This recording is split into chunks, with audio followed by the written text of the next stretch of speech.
Hello everybody, welcome to Gregsbeerreviews. Let's go see what's in the fridge today.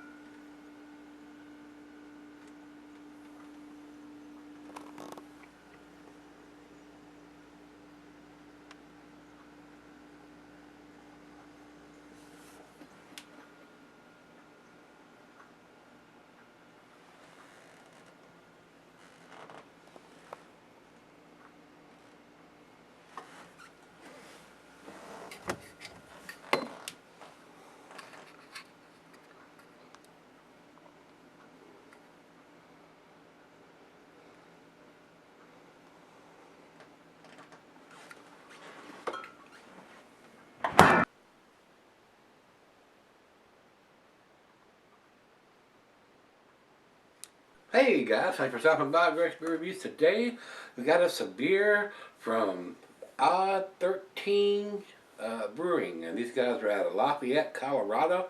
I have done a couple of their beers before, but people have sent me. Can't get them here, but I have done them before, so we'll see if this is just as tasty as the ones I remember.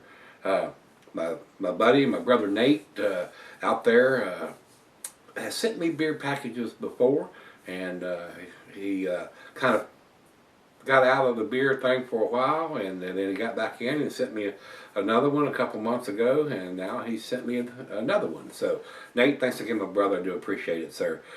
You can get some beers out there that are pretty damn tasty, and I cannot get here, so I appreciate it, buddy. This is their Samurai Rye Warrior. So this is done with rye malt. And this is a pale ale. It says very dry hopped rye pale ale right on it. And very colorful can. I mean, very, very colorful. And he sent a little note here saying the date's on one sticker per 6-pack. And he sent me the one that had the date on it. And this says it was packed on January 10th.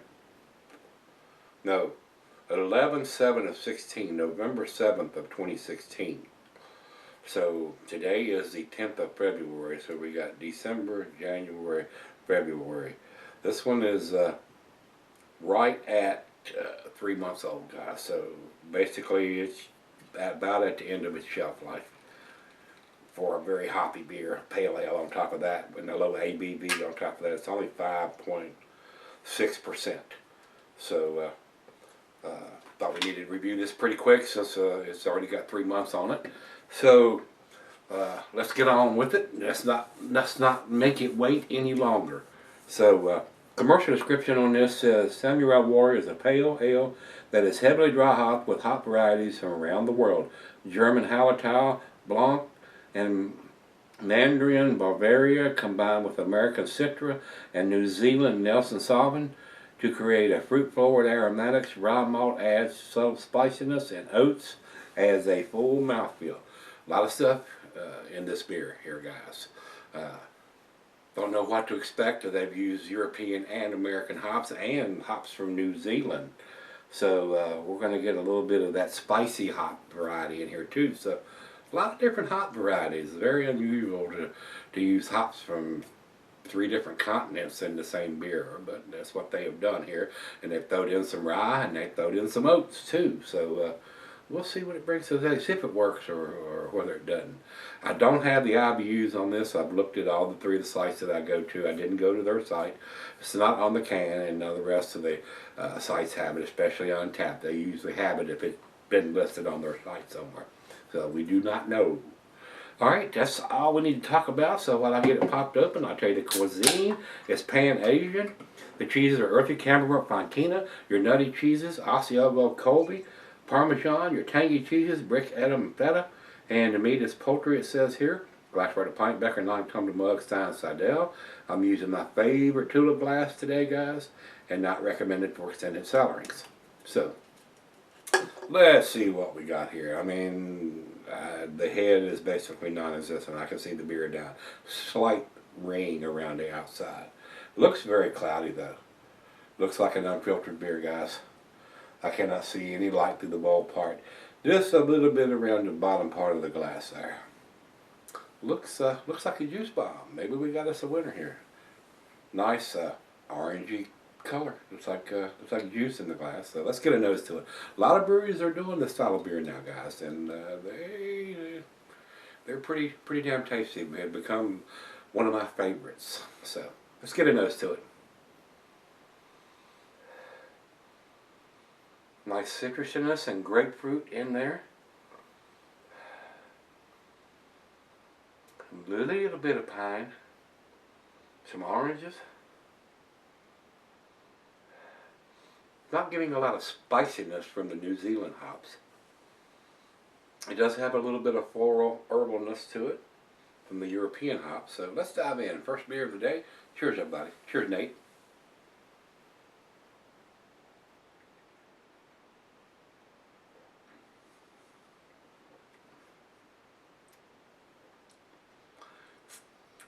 A very nice juice quality. It's very juicy.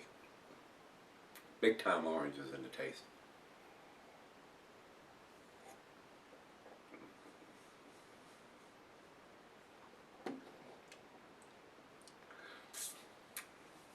Very easy drinking. Now big bitterness for a pale ale.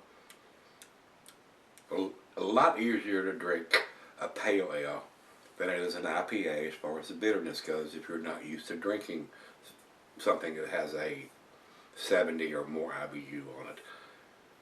This definitely tastes a lot less IBUs than that.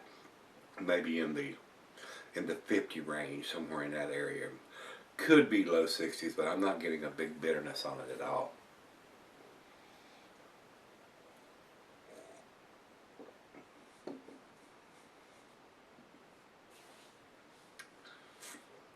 Tastes pretty good. That tastes pretty good. Especially for the first beer of the day. I was thirsty. Been a long day. Well, let's right out of the fridge. This is losing some very nice icing on the glass here, though. Let's sip on it for a while and see where we end up with, guys. Hey, I'm back, guys. Let's see where this ended up. Very tasty, awesome lacing, like I said earlier. It's leaving on the glass. Very nice grapefruitiness. I'm getting mangoes and hints of oranges. There is a little bit of that rye spiciness in there. I'm not getting a lot of the oats for the mouthfeel, I don't think.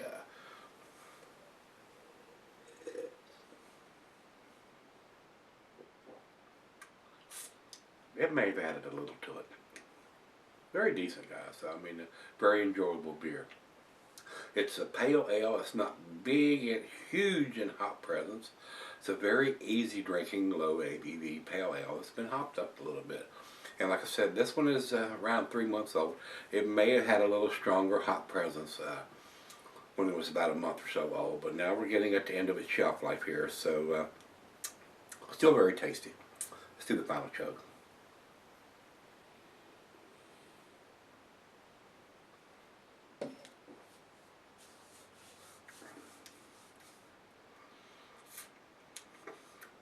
Nice beer. Definitely a nice beer. Not quite enough taste for this guy, but still very citrusy. Nice orange, grapefruit, mango. Maybe a slight hint of some pine in there. And like I said, he did send me the one that had the date on it. So I don't know if this state where he's at, Colorado, allows him to pop these out of the cans and set them on the shelf and all that kind of stuff. Some states do, some states don't. That's just the only fuss I've got. They did put it on there, but if the store is popping them out of this and setting them on the shelf, you're not going to have a clue. So I don't know how big this brewery is. Maybe they're fairly small. I don't know. But I still think they need to date the bottom of the can or put one of these stickers on top of every can so they can just break the plastic part off of it and leave it on the can. That's just my 2 cents, guys. If it had a date on the bottom of the can, it would be an A beer. So where I'm going with this is an 8 beer, which is an A minus in a 7 can. That's where I'm going to put it. Numeric rating on this one, guys, is 89. Right at the door of that. It is very tasty, a very easy drinking pale ale with a nice hop character, unfiltered. I enjoyed it. So these guys there, my 2 cents, you need to get a dating machine, or at least put this sticker on every top of every can. So that's where we're going to leave it. And the reason I say about the how big the brewery is, I'm not really sure, because we go over to Beer Advocate, and Beer Advocate has no score. Not enough people have commented on this. And the beer is 3 months old, so not enough people after 3 months have commented on this to give it a rating. Maybe it's a fairly small brewery. Maybe even maybe it's only available at the brewery. I'm not sure. So he did not tell me.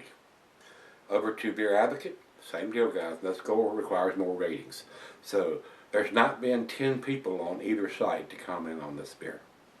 And our final check-in, Untapped has it at 4.02. That's in their A category. So decent beer, guys. It is a decent beer. I'm sure it's really, really tasty fresh. Another reason we need the dates. And like I said, if it's brewery only, it's irrelevant. You're getting it. The 4-pack or 6-pack's got it on there. You're done. If it's going out into the stores, you heard what I said. So, all right, guys. If you've had this one, there's Samurai Warrior from Odd 13 Brewing. Let me know what you think, guys. Come on back tomorrow. Let's take something out of the fridge. See you then.